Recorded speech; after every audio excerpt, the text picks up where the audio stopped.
The floorboards pulsed beneath her feet, syncing with her heartbeat. At first, she thought it was fatigue, a remnant of the long drive through winding country roads. But as she took another step, the vibration throbbed in time with her pulse, precise, insistent, almost sentient. Eleanor had never liked this house. It had been her grandmother's, a sprawling Victorian with an assortment of wings and angles that made it seem bigger inside than it looked from the road. She remembered visiting as a child, the way the light would bend through the tall windows, scattering across the wallpaper in restless patterns. But tonight, in the dead stretch between dusk and midnight, it felt like the walls were breathing. She paused at the threshold, her boots settling into the wooden hall. The house smelled faintly of dust and varnish, of aged timber that had soaked in decades of storms. Her pulse quickened, and with it, the floor beneath her. It was subtle at first, almost imperceptible, but it became clearer with every heartbeat. A soft, rhythmic pressure that traveled up through her soles, into her knees, as if the house were reading her body, adapting. Eleanor reached for the light switch. Nothing happened. She flicked it again. Nothing. The house remained cloaked in shadow, but the pulsing grew more pronounced. She bent slightly, pressing her hand to the floor. It was warm, almost disturbingly so, and the vibration was precise, deliberate. She pulled her hand back, startled, as if she had touched a living thing. She moved forward slowly, her footsteps careful, tentative. The long hallway stretched into darkness, framed by doorways she remembered, though now they seemed slightly misaligned, skewed, as if the house itself had shifted since her last visit. Each footfall resonated in time with her heartbeat, then began to lag, a faint echo that trailed after her own rhythm. It was disorienting, subtle, but enough to make her stop and listen. The silence that followed was heavy, almost physical. Every creak, every settling sigh of the wood was amplified. The wind outside rattled the windows, but inside, the air felt stagnant, close, oppressive. Eleanor shivered and rubbed her arms. She told herself she was imagining it. Her mind, frayed by solitude and the long drive, was weaving ordinary noises into something deliberate, something alive.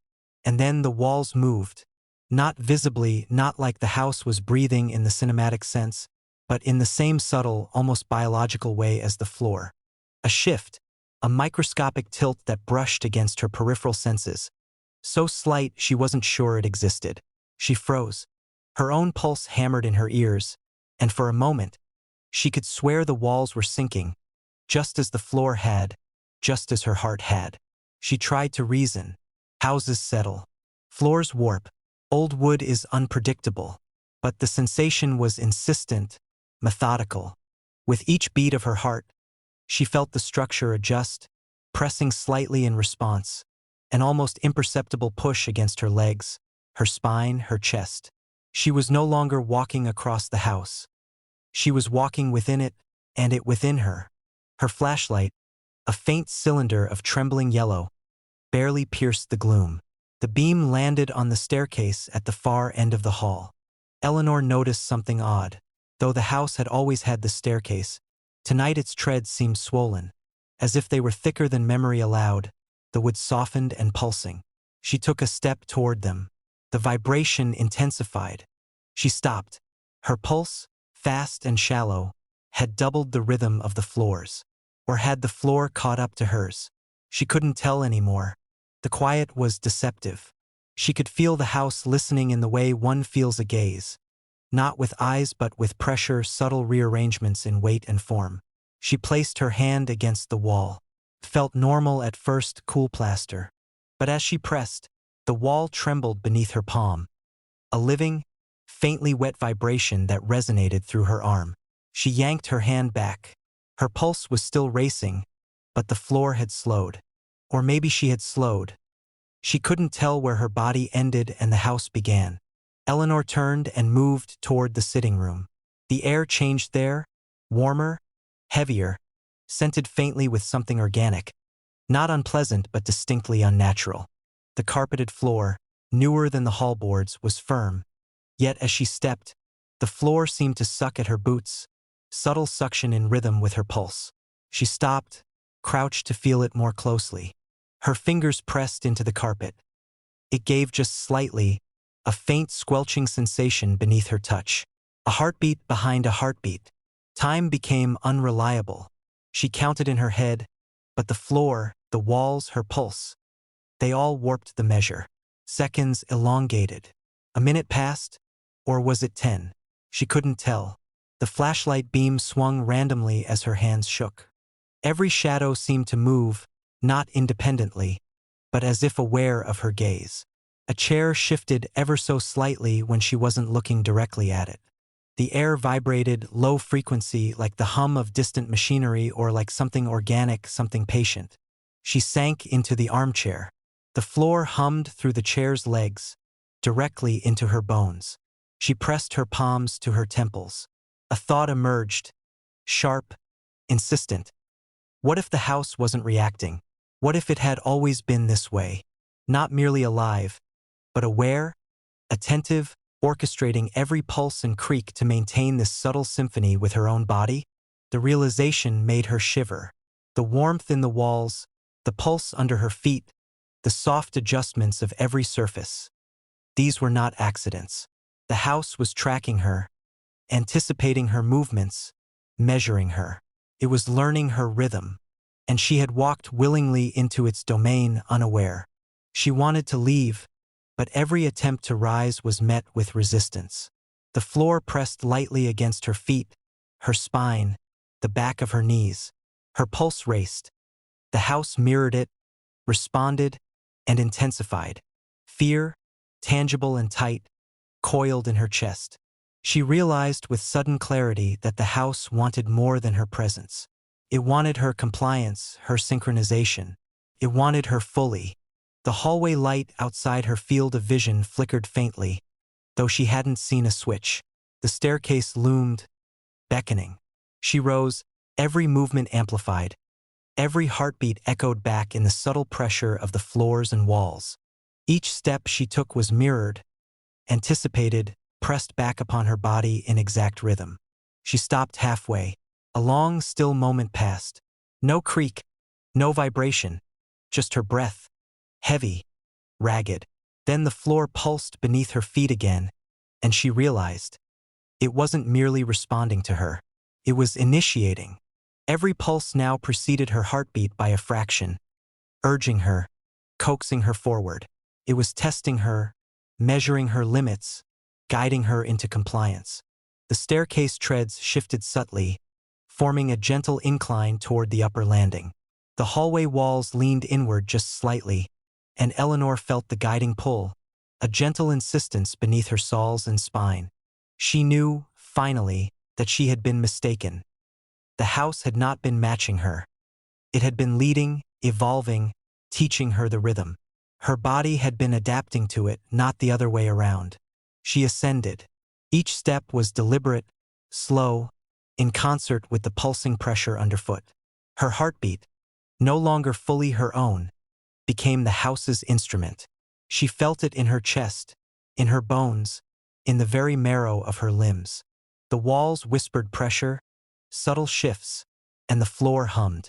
A soft, almost imperceptible alignment coalesced, and for the first time, she felt the clarity of being in perfect harmony with the structure.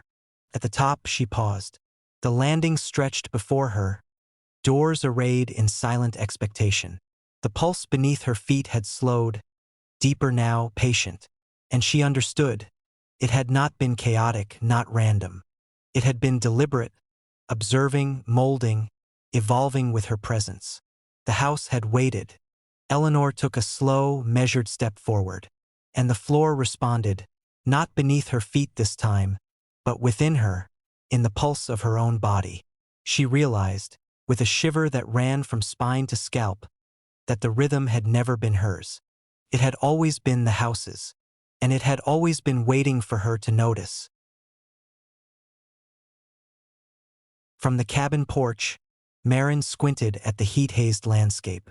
The late summer sun had already begun to tip toward the west, burning the dry grass golden, making the air shimmer in waves. Cicadas droned relentlessly, a vibrating hum that stuck to the bones. Sweat beaded along her hairline, and the smell of sun-baked pine pressed in from the surrounding forest. Yet, through the wide picture window of the cabin, she saw snow. Thick, silent, and fresh, covering a ground that should have been brown and crackled. At first, she thought it was a trick of the glass, a reflection from the cloudless sky somehow fractured by the thick panes. She stepped closer, brushing a palm against the warm, varnished frame. The glass was cold. Not just room temperature cold, but biting, that sort of deep, wintry chill that seeps through gloves and socks alike. She pressed harder. Her fingertips left no mark, but the cold spread up her arm in a slow crawl, icy tendrils that made her shiver despite the summer heat pressing against her back.